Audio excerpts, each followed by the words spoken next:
MMI கத்தோலிக்க media YouTube channel வழங்கும் குருத்தோலை ஞாயிறு ஓசன்னாவா அல்லது சிலுவையில் அறையுமா? புனித வியாழன் பதவியா பணிவிடையா? ஏன் ஒரு குரு எப்போதும் தவறாக தெரிகிறார்? புனித வெள்ளி சிலுவை உதடுகளில் முத்தமா உள்ளத்தில் முத்தமா? உயிர்ப்பு ஞாயிறு தோல்வி கல்லறைகளை உடைக்கும் ஈஸ்டர் நம்பிக்கை. சிந்திக்க பயணிக்க இறைவார்த்தை வாழ்வாக. தொடர்ந்து பயணிப்போம் கத்தோலிக்க திரு அவையோடு. அதாவது நீங்க ஒரு புது வேலையில சேர போறீங்கன்னு கொஞ்சம் கற்பனை செஞ்சு பாருங்களேன். அந்த வேலைக்கான இன்டர்வியூல உங்ககிட்ட இப்படி சொல்றாங்க, நீங்க இந்த வேலையை ரொம்ப வேகமா செஞ்சா உங்களை அவசரக்காரர் அப்படின்னு திட்டுவோம். சரி, பொறுமையா நிதானமா செஞ்சா சோம்பேறின்னு சொல்லுவோம். ஆமா சொல்லுவாங்க. எல்லார்கிட்டயும் சகஜமா பேசினா உங்களுக்கு வேற வேலையே இல்லையான்னு கேட்போம்.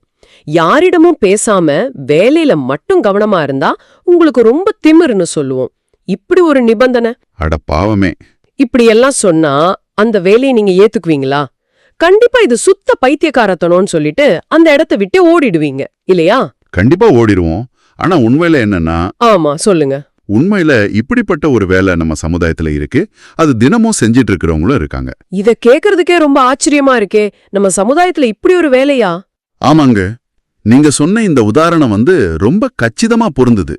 ஏன்னா மனிதர்களை அளவிடுறதுக்கு நாம பயன்படுத்துற அளவுகோல்கள் எப்பவுமே தர்க்க ரீதியானது கிடையாது. கரெக்ட். அதனாலதான் இன்னைக்கு நாம பார்க்க போற இந்த ஆழமான அலசலுக்கு ஒரு சுவாரஸ்யமான மூலக்குறிப்பை எடுத்திருக்கோம். அதாவது அந்த மதக்குருமார்களின் சாத்தியமற்ற தரநிலைகள், the impossible standard of the priesthood. அதேதான். இத பத்தி தான் நாம இன்னைக்கு அலச போறோம். இது ஏதோ தேவாலயங்கள்ல நடக்கிற ஒரு விஷயத்த பத்தின குறிப்பு மட்டும் கிடையாது. கண்டிப்பா இல்ல. இது தலைமை பொறுப்புல இருக்கிற எல்லார் மீதும், ஏன் நம்ம வீட்ல இருக்கிறவங்க மேல கூட நாம வைக்கிற முரண்பாடான எதிர்பார்ப்புகளை காட்டுற ஒரு உளவியல் கண்ணாடி. சரி, இத கொஞ்சம் விரிவாக பார்ப்போம். இந்த குறிப்பை நாம் படிக்கும்போது ஒரு மனிதர் என்ன செஞ்சாலும் அது எப்படி தப்பாவே பார்க்கப்படுதுன்னு நினைச்சு ரொம்ப ஆச்சரியப்பட்டேன். ஆமா, அது ரொம்ப ஆழமான ஒரு விஷயம். ஒரு மனிதன் தன்னோட நேரத்தை எப்படி செலவு பண்றான்னு பாக்கறதுல இருந்தே இந்த விமர்சனம் ஆரம்பிக்குது. உதாரணமா, ஒரு மதகுரு தேவாலய வழிபாட்ட சரியான நேரத்துக்கு ஆரம்பிக்கிறார்னு வச்சுப்போம். சரி, அத பாக்குற ஒருத்தர் இவருடைய கடிகாரம் என்ன இவ்ளோ வேகமா ஓடுது அப்படின்னு முணுமுணுக்கிறார். ஆமா, உடனே குறை சொல்ல ஆரம்பிச்சிடுவாங்க. சரி, இன்னும் சிலர் வரலையேன்னு ஒரு நிமிஷம் தாமதமா ஆரம்பிச்சா எங்களை எவ்ளோ நேரம் காக்க வைக்கிறதுன்னு கோவப்படுறாங்க. ஆக நேரத்துக்கு வந்தாலும் குத்தம், தாமதமா வந்தாலும் குத்தம். அதான் முரண்பாடு. அவர் செய்யற பிரசங்கம் ரொம்ப நேரம் இருந்தா ரொம்ப சலிப்பை ஏற்படுத்துறாருன்னு சொல்றாங்க. சுருக்கமா முடிச்சிட்டா எந்த முன்னேற்பாடும் இல்லாம வந்துட்டார்னு சொல்றாங்க. இதுல நாம கவனிக்க வேண்டிய ஒரு ஆழமான உளவியல் இருக்கு பாத்தீங்களா? நேரம் அப்படிங்கிறது எல்லாருக்கும் பொதுவானது போல தோணலாம். ஆமா, அப்படித்தானே நாம நினைச்சிட்டு இருக்கோம். ஆனா ஒவ்வொரு மனிதனும் தனக்கு தேவையானத தனக்கு தேவையான நேரத்துல ஒரு பொது நபர் செய்யணும்னு எதிர்பார்க்கறான். ஓ, அதாவது அவங்க வசதிக்கு ஏத்த மாதிரி எதிர்பார்ப்பாங்கன்னு சொல்றீங்களா? கரெக்ட். ஒரு நபர் ரொம்ப அவசரமா ஆபீஸ் போக வேண்டிய நிலையில வழிபாட்டுக்கு வர்றாருன்னா அங்க நடக்கிற நீண்ட பிரசங்கம் அவருக்கு பெரிய எரிச்சலை தரும். கண்டிப்பா. ஆனா அதே நபர் தான் வாழ்க்கையில ஒரு பெரிய இழப்ப சந்திச்சுட்டு ஒரு ஆறுதலுக்காக வரும்போது பிரசங்கம் ரொம்ப சுருக்கமா முடிஞ்சா அவருக்கு ஏமாற்றமா இருக்கும். அட ஆமா இல்ல. அதனால பிரச்சனை அந்த மதகுருவோட நேர மேலாண்மையில கிடையாது. பிரச்சனை என்னன்னா, நூற்றுக்கணக்கான மக்களோட மாறுபட்ட உணர்ச்சி நிலைகளுக்கு ஒரு தனி மனிதன் ஒரே நேரத்துல ஈடு கொடுக்கணும்னு நாம எதிர்பார்க்கிறோம். ஆனா ஒரு நிமிஷம் இருங்க, இத நான் கொஞ்சம் வேற கோணத்துல பாக்குறேன். இது வெறும் டைம் மேனேஜ்மெண்ட் சம்பந்தப்பட்ட பிரச்சனை இல்லையா? எப்படி சொல்றீங்க? இப்போ நான் ஒரு டாக்டர் கிட்ட போறேன்னு வைங்க. அவர் எனக்கான நேரத்தை ஒதுக்காதப்போ நான் கோபப்படுறது நியாயம்தானே? மதகுருவா இருந்தாலும் சரி, ஒரு மேனேஜரா இருந்தாலும் சரி, நேரத்தை சரியா பிளான் பண்ணா இந்த விமர்சனங்களை தவிர்க்கலாமே. இல்ல, டாக்டர் கிட்ட போறதுக்கும் ஒரு ஆன்மீக வழிகாட்டி அல்லது சமூக தலைவர் கிட்ட போறதுக்கும் ரொம்ப பெரிய வித்தியாசம் இருக்கு. என்ன வித்தியாசம்? டாக்டர் கிட்ட நீங்க ஒரு குறிப்பிட்ட சேவைக்காக போறீங்க. அது ஒரு பரிவர்த்தனை, அதாவது ஒரு டிரான்சாக்ஷன். சரி. ஆனா ஒரு தலைவர் கிட்ட நீங்க அந்த பரிவர்த்தனையை எதிர்பார்க்கல, ஒரு முழுமையான அர்ப்பணிப்பை எதிர்பார்க்கறீங்க. அவர் ஒரு ரோபோ மாதிரி நேரத்தை கணக்கு பண்ணா உடனே அவரை இயந்திரத்தனமானவர்னு சொல்லுவாங்களா? அதேதான். அவர் ஒரு கார்ப்பரேட் கம்பெனி மாதிரி செயற்படுறார், அவருக்கு மனிதநேயமே இல்லைன்னு விமர்சனம் வரும். மக்கள் ஒரு உணர்வுபூர்வமான இணைப்பை தேடுறாங்க. உணர்வுகளை கடிகாரத்தை வச்சு அளக்க முடியாதுன்னு சொல்றீங்க. ஆமா, அதனாலதான் உனக்கு நேரத்தை எப்படி கையாண்டாலும் யாரோ ஒருத்தரோட எதிர்பார்ப்பு அங்க அடிபட்டு அது ஒரு குற்றச்சாட்டா மாறிடுது. புரியுது. நேரம் அப்படிங்கிறது கண்ணுக்கு தெரியாத ஒண்ணு. அதனால ஆளாளுக்கு ஒரு எதிர்பார்ப்பு வச்சுக்கிறாங்க. ஆனா சொல்லுங்க, மனிதர்களோட இந்த முரண்பாடான எதிர்பார்ப்பு கண்ணுக்கு தெரியற பணத்தின் மீதோ இல்ல பொருட்கள் மீதோ திரும்பும்போது என்ன ஆகுது? இந்த மூலக்குறிப்புல வர்ற அடுத்த பகுதி ரொம்ப ஆபத்தானதா தெரியுதே. ஆமாங்க. பணம் அப்புறம் பொருளாதாரம் சார்ந்த விஷயங்கள்ல சமுதாயத்தோட பார்வை எப்பவுமே ரொம்ப சிக்கலானது. ஒரு இரட்டை அளவுகோல் அங்க எப்பவுமே இருக்கும். நான் ஏன் இதை சொல்றேன்னா, இந்த குறிப்பில் உள்ள முரண்பாடுகள் சுத்தமா லாஜிக்கே இல்லாத மாதிரி இருக்கு. உதாரணத்துக்கு, ஒரு மதகுரு சொந்தமா ஒரு கார் வச்சிருந்தா அவர் ஆடம்பரமானவர்னு முத்திர குத்துறாங்க. சரி, காரே வேண்டாம், எளிமையா இருப்போன்னு முடிவு பண்ணா அவர் காலத்துக்கு ஏத்த மாதிரி மாறாதவர்னு சொல்லுவாங்க. இந்த முயற்சியும் எடுக்காத சோம்பேறின்னு சொல்றாங்க. ஒரு கட்டிடத்தை புதுப்பிச்சா பணத்தை வீணாக்குறவர், புதுப்பிக்கலன்னா எந்த முன்னெடுப்பும் செய்யாதவர். இத படிக்கும்போது எனக்கு ஒரு கேள்வி வருது. என்ன கேள்வி?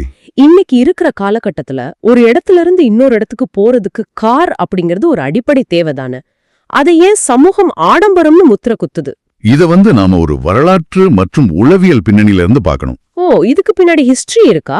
ஆமா, பல நூற்றாண்டுகளாவே ஆன்மீகம் அப்புறம் சேவை அப்படின்னாலே அது வறுமை மற்றும் தியாகம் கூட பின்னி பிணைஞ்சிருக்கணும்னு ஒரு எழுதப்படாத விதிய சமூகம் தான் ஆழ்மனசுல பதிவு செஞ்சு வச்சிருக்கு. அதாவது முனிவர்கள் மாதிரி இருக்கணும்னு எதிர்பார்க்கறாங்களா? ஆமா, ஒரு மதகுருனா எல்லாத்தையும் துறந்த ஒரு முனிவர் மாதிரி இருக்கணும்னு சமூகத்தோட எதிர்பார்ப்பு இருக்கு. ஆனா அதே சமயம் என்ன, அவர் ஒரு நவீன கார்ப்பரேட் நிறுவனத்தோட சிஇஓ மாதிரியும் ரொம்ப எஃபெக்டிவா செயல்படணும்னு நினைக்கிறாங்க. இருங்க, இதுல ஏதோ இடிக்குதே. இன்னைக்கு உலகத்துல நாம எத்தனையோ கார்ப்பரேட் சாமியார்களையும் பல கோடி ரூபாய் மதிப்புள்ள சொகுசு கார்ல வலம் வர்ற ஆன்மீக குருக்களையும் பாக்குறோமே. ஆமா, நிறைய பேர் இருக்காங்க. சமூகம் அவங்கள ஏத்துக்குதே, அவங்கள கொண்டாடுதே. அப்புறம் ஏன் இந்த மூலக்குறிப்பு அவங்க வறுமையில தான் இருக்கணும்னு சமூகம் எதிர்பார்க்கறதா சொல்லுது? இது ரொம்ப அருமையான ஒரு கேள்வி. நீங்க சொல்றது தனிமனித வழிபாட்டுல, அதாவது அந்த கல்ட் ஆஃப் பர்சனாலிட்டின்னு சொல்லுவாங்களே, அதுல இயங்குற குருக்களை பத்தி. ஆமா, அங்க அவங்களுடைய செல்வம் அப்படிங்கிறது ஒரு கவர்ச்சி பொருள். ஆனா ஒரு சமூகத்தோட அடித்தளமா இருக்கிற அன்றாட வாழ்க்கையில மக்களோட மக்களா பயணிக்கிற ஒரு வழிகாட்டி கிட்ட சமூகம் இதை அனுமதிக்கிறது இல்ல. அது ஏன் அப்படி ஒரு பாகுபாடு? ஏன்னா மனிதர்களுக்கு தங்கள் சொந்த பொருள் முதல்வாத வாழ்க்கை, அதாவது இந்த மெட்டீரியலிஸ்டிக் லைஃப் மேல ஒரு குற்ற உணர்ச்சி இருக்கு. ஓஹோ, நாம இப்படி ஆடம்பரமா வாழ்றோமே அப்படிங்கிற குற்ற உணர்ச்சியை போக்குறதுக்கு நமக்கு பதிலா யாரோ ஒருத்தர் தூய்மையாவும் வறுமையாவும் எளிமையாவும் வாழணும்னு நம்ம நினைக்கிறோம். அதனால அந்த சுமையை இந்த மதகுருமார்கள் மேல திணிக்கிறோமா? அதேதான், நாம வசதியா வாழணும், ஆனா நம்முடைய ஆன்மீக பிரதிநிதி கஷ்டப்படணும். அப்பதான் நம்முடைய பாவங்கள் கழுவப்படும் நினைக்கிற ஒரு உளவியல் தற்காப்பு முறை இது. இத கேட்கும்போது எனக்கு ஒரு விஷயம் தோணுது. இது எப்படி இருக்குன்னா, ஒரு தியேட்டர்ல இருக்கிற வெள்ளத்தர மாதிரி இவங்க செயல்படுறாங்கன்னு சொல்லலாமா? எப்படி சொல்றீங்க? கொஞ்சம் விளக்கமா சொல்லுங்களேன். அதாவது திரை அப்படிங்கிறது அடிப்படையில எந்த கரையும் இல்லாத ஒரு சுத்தமான துணி. ஆனா பார்வையாளர்களாகிய நாம நம்முடைய பயம், குற்ற உணர்ச்சி, ஆசைகள்னு எல்லாத்தையும் ஒரு ப்ராஜெக்டர் மூலமா அந்த திரை மேல வீசுறோம். ரொம்ப ஆழமான சிந்தனை. திரையில ஒரு பயங்கரமான காட்சி தெரிஞ்சா நாம திரைய பார்த்து கோவப்படுறோம். ஆனா உண்மையில அந்த காட்சி திரையில இல்ல, நாம வீசுற ஒளியில தான் இருக்கு. இவங்களும் அந்த மாதிரி ஒரு திரைதானா? மிக அற்புதமான ஒரு ஒப்பீடு இது. 100% உண்மை. நாம திரைய குறை சொல்றோம், ஏன்னா ப்ராஜெக்டர் நம்மிடம்தான் இருக்கு அப்படிங்கறத ஒத்துக்க நாம பயப்படுறோம். ஆமா, அந்த பயம்தான் எல்லாத்துக்கும் காரணம். கார் வச்சிருந்த ஆடம்பரம்னு சொல்ற அதே சமயம் நடுராத்திரியில ஒரு அவசர உதவிக்கு அவர் உடனே வந்து நிக்கணும்னு இதே சமூகம் எதிர்பார்க்குது. நல்ல சேவைகளை வழங்க பணம் தேவை, ஆனா பணத்தை கேட்டா அவர் ஒரு வியாபாரின்னு சொல்லிடுறாங்க. கரெக்ட். அதனால இது அந்த தலைவரோட முரண்பாடு கிடையாது, இது நம்முடைய மனநோயோட முரண்பாடு. இத கேட்கும் போதே மூச்சு முட்டுது. பொருட்களையும் பணத்தையும் கையாள்றதுலே இவ்ளோ சிக்கல்கள்னா மனிதர்களை கையாள்றது இதை விட மோசமான ஒரு போர்க்களமா தான் இருக்கணும். கண்டிப்பா, அது ரொம்ப பெரிய ஒரு சவால். இந்த மூலக்குறிப்போட அடுத்த பகுதிக்கு போவோம். இது சமூக உறவுகளை பத்தி பேசுது. இது எப்படி இருக்குன்னா, ஒரு அறையில அடைக்கப்பட்டு எந்த கதவை திறந்தாலும் அங்க ஒரு பாதாளம் இருக்கிற மாதிரி ஒரு தப்பிக்க முடியாத நிலைய விவரிக்குது. சமூக உறவுகள் அப்படிங்கறது எப்பவுமே ஒரு கயிற்றின் மேல் நடக்கிற மாதிரி தான். அதுல ஒரு வழிகாட்டி ஸ்தானத்துல இருக்கிறவங்களுக்கு இது கண்களை கட்டிக்கிட்டு கயிற்றின் மேல் நடக்கிறதுக்கு சமம். இந்த குறிப்புல சொல்லியிருக்கிறத பாருங்களேன். ஒரு மதகுரு வீடுகளுக்கு சென்று குடும்பங்களை சந்திக்க போனா இவர் எப்போதுமே வெளியே சுத்துறார், இவருக்கு வேற வேலையே இல்லைன்னு சொல்றாங்க. ஆமா, எல்லார் வீட்லயும் நடக்கிறது தான் இது. சரி, தான் வேலைகள்ல மட்டும் கவனம் செலுத்திட்டு வெளியே போகாம இருந்தா இவருக்கு மக்கள் மேல எந்த அக்கறையும் இல்ல, ஒரு வீம்பான ஆள்னு சொல்றாங்க. இது ஒரு புறம் இருக்கட்டும். சொல்லுங்க. அவர் பழகும் மனிதர்களோட வயதையும் பாலினத்தையும் சமூகம் எப்படி பாக்குது அப்படிங்கிறது இன்னும் அதிர்ச்சியா இருக்கு. அதாவது முதியவர்களா இல்ல இளைஞர்களா அப்படிங்கிற பாகுபாடு. ஆமா, முதியவர்கள் கூட அதிக நேரம் செலவிட்டா இவர் பழைய பஞ்சாங்கம் அப்படின்னு இளைஞர்கள் ஒதுங்குறாங்க. இளைஞர்கள் கூட பணியாற்றினா இவர் ரொம்ப மாடர்னானவர், நிலையற்றவர்னு முதியவர்கள் விமர்சிப்பாங்க. அதேதான். பெண்கள் கூட காணப்பட்டா பிளே பாய்னு கிசுகிசுக்குறாங்க. ஆண்கள் கூட மட்டுமே இருந்தா முதிர்ச்சியற்றவர்னு சொல்றாங்க. எந்த பக்கம் போனாலும் அடிதான். யாரோட பழகினாலும் குற்றம், தனித்திருந்தாலும் குற்றம். ஏன் இப்படி? ஒருவரை பத்தி நாம ஏன் எப்பவுமே எதிர்மறையான முன் தீர்மானங்களை மட்டுமே வச்சிருக்கோம்? ஒரு மனிதர் அடிப்படையில நல்லவர்னு நம்புறதுக்கு நமக்கு என்ன தயக்கம்? இதுக்கு காரணம் என்னன்னா, ஒரு மனிதர் எல்லார்கிட்டையும் பாகுபாடு இல்லாம பழகுறார், அவர் அடிப்படையில நல்லவர் அப்படிங்கறத ஏத்துக்கிறது நம்முடைய ஈகோவை, நம்முடைய அகங்காரத்தை சீண்டுது. அகங்காரத்தை சீண்டுதா? எப்படி? நீங்க கேட்டீங்கல்ல, ஏன் எதிர்மறையான முன்தீர்மானங்களை வச்சிருக்கோன்னு. மனித மூளை எப்பவுமே தான் ஏற்கனவே நம்புறத உறுதிப்படுத்துற தகவல்களை மட்டுமே தேடும். இதுக்கு பேரு கன்ஃபர்மேஷன் பயாஸ். Confirmation bias. ஓ, நம்ம மூளையே அப்படிதான் டிசைன் செய்யப்பட்டிருக்கா? ஆமா. உங்களுக்கு ஒருத்தரை பிடிக்கலன்னா அவர் செய்யற எந்த ஒரு நல்ல காரியத்திலயும் ஒரு கெட்ட உள்நோக்கத்தை உங்க மூளை தேடி கண்டுபிடிக்கும். ரைட், இப்ப புரியுது. அவர் முதியவர்கள் கிட்ட பேசினா, பாத்தீங்களா பழைய ஆட்கள் கிட்ட பேசி அனுதாபம் தேடுறாருன்னு சொல்வீங்க. இளைஞர்கள் கிட்ட பேசினா இளவட்டங்களை ஈர்க்க நாடகம் ஆடுறாருன்னு சொல்வீங்க. அப்போ செயல் எதுவாக இருந்தாலும் அதுக்கு நாம குடுக்கற அர்த்தம் நம்முடைய காழ்ப்புணர்ச்சியிலிருந்து தான் பிறக்குது. சரியா சொன்னீங்க. அப்படி என்றால் சமூகத்தோட எதிர்பார்ப்புகளை பூர்த்தி செய்யறது அப்படிங்கிறது ஒரு தீர்க்க முடியாத புதிர்னு சொல்றீங்களா? ஒரு தலைவர் எல்லாரையும் திருப்திப்படுத்த எந்த வழியுமே இல்லையா? எல்லாரையும் திருப்திப்படுத்துறது அப்படிங்கறது சாத்தியமற்றது மட்டும் இல்ல, அது தேவையற்றதும் கூட. ஆனா சமூகம் ஏன் இப்படி முரண்பாடா விமர்சிக்குதுங்கிறதுக்கான உண்மையான காரணம் என்ன தெரியுமா? என்ன காரணம்? பரிபூர்ணமான ஒரு மனிதரை பார்த்தா நமக்கு அச்சம் வருது. ஒரு நல்லவங்களை பார்த்தா நமக்கு ஏன் பயம் வரணும்? ஏன்னா ஒரு வழிகாட்டி எந்த குறையும் இல்லாம மிக சரியா இருந்தா அது நம்முடைய சொந்த வாழ்க்கையில் உள்ள குறைகளை வெளிச்சம் போட்டு காட்டும். ஓஹோ, அவரால் அப்படி சரியா இருக்க முடியுது, உன்னாலேயே முடியல அப்படின்னு நம்ம மனசாட்சி நம்ம துளைக்கும். அந்த மனசாட்சியோட குரலை அடக்கிறதுக்காக அந்த தலைவர்கிட்ட நாமே வலுக்கட்டாயமா சில குறைகளை கண்டுபிடிக்கிறோமா? அதேதான். அவரை விமர்சிக்கிறது மூலமா அவரை நம்முடைய உயரத்துக்கு கீழே இழுத்து போடுறோம்.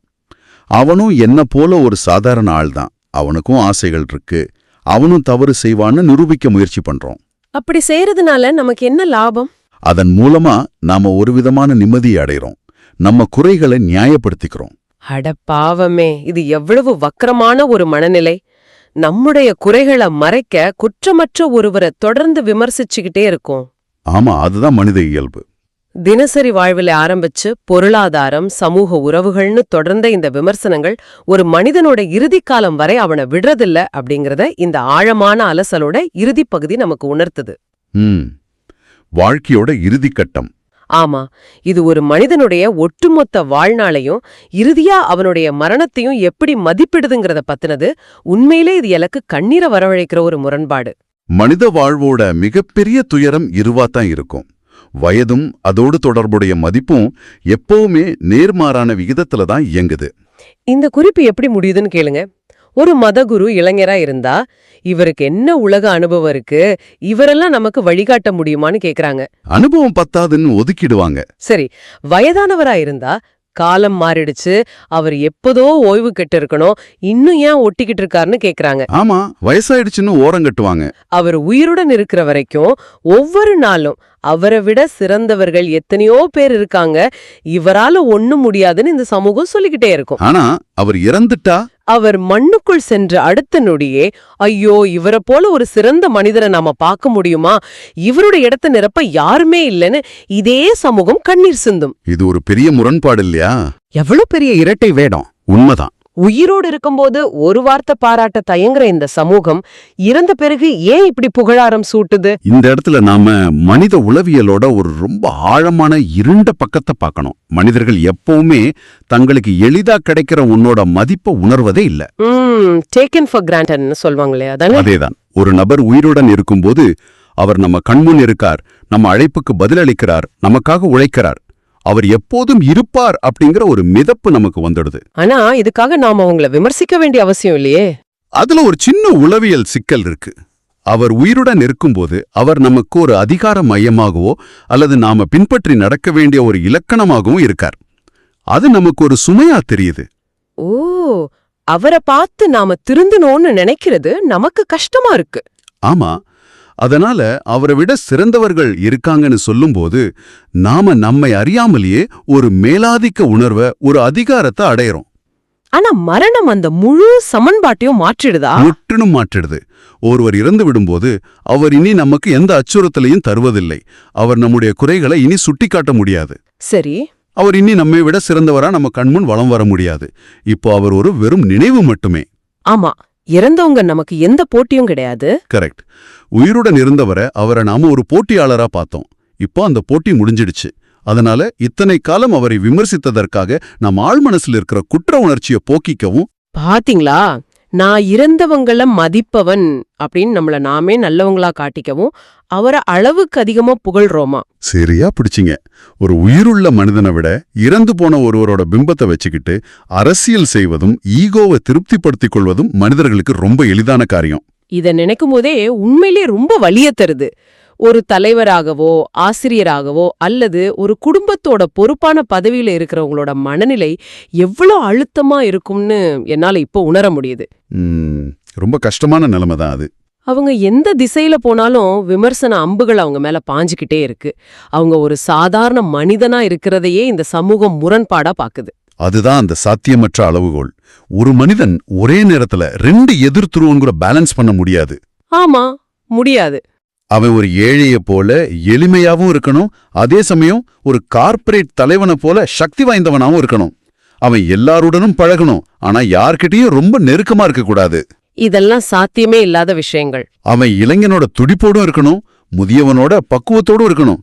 இப்படி ஒரு மனிதன் உலகத்துல பறக்கவே இல்ல. நாம தலைவர்கள் கிட்ட மனித தன்மையை எதிர்பார்க்கல. ஆமா, நாம எந்த உணர்வும் இல்லாத, எந்த குறையும் இல்லாத ஒரு இயந்திரத்தனமான பரிபூர்ணத்தை எதிர்பார்க்கிறோம். அப்படிப்பட்ட ஒரு பரிபூர்ணம் உலகத்துல கிடையாதுன்னு தெரிஞ்சும் அதை எதிர்பார்க்கிறோம்னா தவறு அவங்க மேல இல்ல, நம்ம மேலதான் இருக்கு. இந்த ஆழமான அலசல் நாம அன்றாடம் பாக்குற மனிதர்களை, உறவுகளை முற்றிலும் ஒரு புதிய கோணத்துல பார்க்க வைக்குது. கண்டிப்பா. இத கேட்டுக்கிட்டு இருக்கிற நீங்க இப்போ சற்று அமைதியா உங்க சொந்த வாழ்க்கையை திரும்பி பாருங்க. உங்களை வழிநடத்துற உங்க ஆசிரியர்கள், உங்களுக்காக உழைக்கிற உங்க மேலதிகாரிகள், அல்லது உங்க வீட்ல இருக்கிற உங்க பெற்றோர்கள் மேல கூட நீங்க இது போன்ற சாத்தியமற்ற அளவுகோல்களை வச்சிருக்கலாம் இல்லையா? ஆமா, எல்லார் வீட்லயும் இது நடக்கிறது தான்.